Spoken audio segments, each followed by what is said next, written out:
Diskusi anonim arah internet. Penasaran nih, katanya generasi sekarang itu lemah. Kalau boleh berbagi cerita, apakah Anim pernah melihat atau mengalami sendiri tentang hal ini? Jengkol Impor berkomentar. Kebetulan di tempat kerja saya secara rutin dalam kurun waktu tertentu ada mahasiswa atau siswa SMK yang magang. Jadi bisa dibilang setiap tahunnya ada regenerasi baru.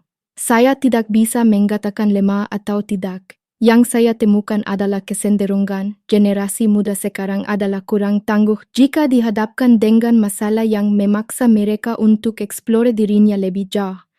Seringnya, jika tidak menyerah mereka menunda mengerjakannya. Tentu tidak semua demikian. Masih ada yang punya semangat ingin bisa yang tinggi. Tidak tahu pasti kenapa demikian, mungkin saja disebabkan karena di zaman sekarang segala sesuatu menjadi lebih mudah. Kesenangan pun juga bisa didapatkan dengan lebih instan. Jadi lebih banyak distraksi dalam keseharian mereka. Pun juga karena kondisi ekonomi semakin meningkat, orang tua juga semakin memudahkan anak dengan beragam fasilitas. Berbeda dengan zaman dulu, terutama Yiji tinggal di daerah. Apabila menginginkan sesuatu pilihannya adalah buat sendiri atau minta bantuan orang Yiji lebih tua. Dan karena teknologi belum semelekat dengan kehidupan seperti sekarang, anak zaman dulu lebih terbiasa untuk bekerja dan lebih tahan rasa sakit. Tetapi poinnya bukan lantas dapat disimpulkan bahwa generasi dahulu lebih bagus dari generasi sekarang. Beda zaman, beda tantangan, beda halangan Yiji harus dilampaui. Jika dibalik sudut pandangnya, saya juga bisa menyebutkan kelebihan generasi sekarang dibandingkan generasi pendahulu. Selalu ada lebih kurang dalam segala hal. Kenny Kern Gampos membalas, saya setuju Nim, anak sempi pun demikian. Semakin kesini mereka jelas terlihat manja. Sebagai pendidik zaman sekarang memang perlu tangguh luar dalam. Kondisi seperti ini tidak hanya terjadi di kota, karena saya berada di desa. Arah internis membalas, akhirnya ada won konto nyata. Menurut Anim, apakah tidak masalah kalau guru diberi tanggung jawab untuk mendidik anak agar tidak manja?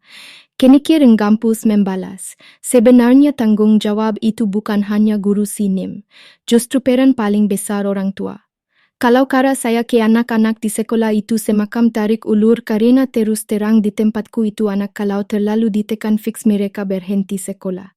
Jadi kita yang mesti pinter-pinter baka keadaan dan juga jangan lupa kerjasama dengan guru yang lain itu penting. Semisal ada guru yang berperan sebagai mak lampir, ada yang berperan ibu peri dan lain-lain. Itu sih menurutku arah internet membalas. Hahaha, bagus. Saya pikir mau terima aja. Kelutum berhantu berkomentar. Saya bekerja di Korea sudah hampir 6 dan melihat sendiri peristiwa itu bahwa PMITK baru datang 2020-2023. Ini baru bekerja 1-2 bulan mereka banyak Wiji pulang lagi ke Indonesia karena mengeluh tidak kuat dan bahkan ada Wiji sampai terkena gangguan jiwa. Hal seperti ini baru kali ini terjadi. Arah internet membalas, ada Wiji lebih serem. Yaitu mereka tidak merasakan itu. Mengkudu indukan berkomentar, kayak gak ada yang lemah Nim. Belum ketemu wenogone. Atau biasanya kita tahu sesuatu itu berharga nek kita kehilangan mereka. Kalau dilihat-lihat, generasi sekarang tambah jenius. Mereka mensimpelkan banyak kegiatan yang dulunya dianggap sulit.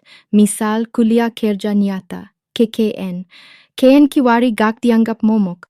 Justru suatu hal yang menyenangkan, mudah, dan pasti terlewati. Kesadaran bahwa Ken adalah bukan hal yang ribet adalah kesadaran yang mungkin didambakan generasi-generasi tua yang lalu. Dan bukan hanya Ken, kuliah pun dianggap suatu hal yang biasa saat ini, menunjukkan bahwa masyarakat memang semakin pintar.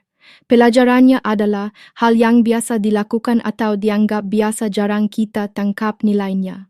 Coelho Donta berkikau berkomentar, emang beda zaman, beda konsep. Anak zaman dahulu, aktivitas fisik lebih banyak, semua kegiatan lebih banyak ke fisiknya. Anak sekarang kegiatan fisiknya kurang dan teknologi sudah mengurangi fisiknya.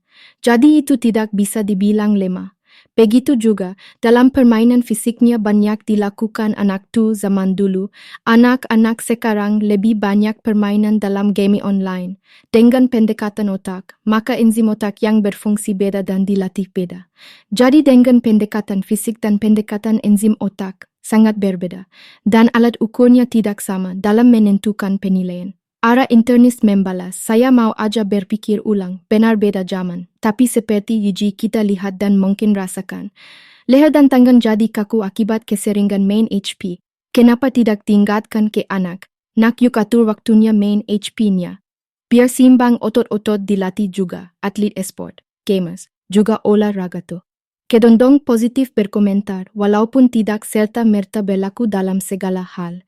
Fenomena ini sudah terbakar dari 15 tahun yang lalu secara global. Kata lema yang dimaksud oleh Anim sebenarnya mengaku pada lebih lemah daripada generasi sebelumnya. Jonathan Haidt, seorang psikolog, sejak beberapa tahun yang lalu menelitinya. Atributasi lebih lemah ini, secara generalisasi dan umum, disebutkan oleh Haidt. Tidak hanya dalam mental, bahkan secara fisik dan fisiologi juga demikian. Tetapi Haidt menyebut itu juga adalah hasil dari generasi-generasi sebelumnya, sejak 100 tahun lebih ke belakang. Pergeseran norma sosial, cara mengasuh anak, perkembangan ekonomi dan teknologi, kondisi global, dan berbagai hal lainnya. Pertanyaannya, kalau memang, sebutlah memang lebih lemah, apakah itu kemudian buruk jelek? Belum tentu juga, karena bisa jadi di sebuah konteks waktu dan tempat. Lemah itu tidak menjadi masalah. Misalnya kelebihan Gen Z yang lebih adaptif terhadap teknologi membuatnya sangat lingkar dan dibutuhkan. Pengalaman pribadi, kebetulan saya di dunia konstruksi yang cukup tinggi tensi dan konfliknya. Generasi sekarang tidak atau belum mampu mengelola konflik dan benturan-benturan. Misalnya, mengelola interaksi sosial dengan tukang, kuli atau pekerjaan kasar lapangan. Tetapi di sisi lain, penguasaan tementu generasi ini pada software komputer sangat membantu pada pekerjaan di lapangan. Ara internis membalas, saya juga merasakan mereka interaksi sosialnya tidak luas. Tapi sekarang atlet esport, gamers, sudah ada olahraga fisiknya untuk menunjang pertandingan mereka. Dengan konto kecil itu, artinya tim esport sudah sadar akan kesalahan kalau dibiarkan saja tidak ada latihan fisik. Gimana nih pendapat pendengar mengenai hal tersebut? Jangan lupa berkomentar ya. Oke, sekarang, sebagai penutup saya akan memberikan kesimpulannya. Pernyataan bahwa generasi sekarang itu lemah adalah subjektif dan dapat bervariasi tergantung pada konteks dan definisi kelemahan. Jika kita berbicara tentang ketahanan emosional atau mental, beberapa penelitian menunjukkan bahwa generasi muda mungkin menghadapi tantangan yang lebih besar dalam hal kesehatan mental dibandingkan generasi sebelumnya. Namun, ini tidak selalu berarti mereka lemah. Faktanya, banyak individu muda yang menunjukkan kekuatan luar biasa dalam menghadapi tantangan ini. Di sisi lain, jika kita berbicara tentang kelemahan dalam konteks pendidikan atau keterampilan, itu juga bisa menjadi pandangan yang keliru. Generasi sekarang memiliki akses ke informasi dan teknologi yang belum pernah ada sebelumnya, yang memungkinkan mereka belajar dan beradaptasi dengan cara yang berbeda dari generasi sebelumnya. Secara umum, penting untuk tidak menggeneralisasi seluruh generasi karena setiap individu memiliki kekuatan dan kelemahan mereka sendiri. Apa yang mungkin tampak sebagai kelemahan bagi satu orang bisa jadi kekuatan bagi orang lain. Jadi sangat penting untuk mendekati topik ini dengan pemahaman dan empati. Every generation has its own unique strengths and challenges. What may seem like a weakness to one could be the strength that propels another forward. Let's celebrate diversity and individuality, not label it. Setiap generasi memiliki kekuatan dan tantangan yang unik. Apa yang mungkin tampak seperti kelemahan bagi seseorang bisa jadi merupakan kekuatan yang mendorong generasi lainnya untuk maju. Mari rayakan keragaman dan individualitas, bukan melabelinya.